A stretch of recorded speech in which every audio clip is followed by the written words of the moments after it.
Parang 5 taong ko yatang di narinig yun ah. Kapatid mo pa pala ako?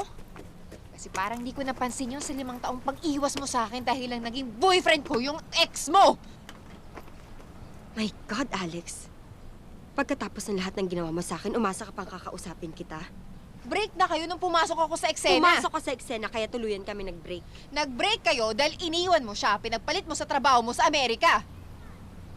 That was for our future. Future! Future mo mukha mo! Ang sabihin mo talaga ambisyosa ka. Mas importante sa'yo karir, di ba? Halos masiraan ng ulo si Chad nung iniwan mo. Kaya pinasukan mo. Ilang beses ako lumapit sa'yo para balikan siya. Kaya pala wala pang 6 na buwan kayo na. Hoy, wala akong tinago sa'yo. Sinabi ko sa'yo na dinidiskartehan ako ng ex mo.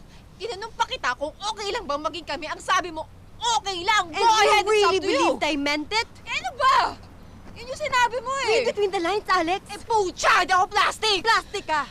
Because if you had any amount of decency in your body, you would not have asked in the Huwag mo first akong place. English eh! Ingles o hindi, you know what I mean.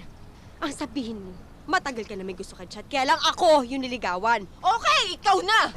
Sige, ikaw na naman yung tama, ako na yung mali, ako na yung mga agaw, ako na yung tanga, ako na yung lahat! Do not use your supposed stupidity as an excuse for all the pain you've caused me. Hindi talino kulang sa'yo, Alex. Responsibilidad at respeto sa pagiging magkapatid natin. Ganun. Why are you fighting?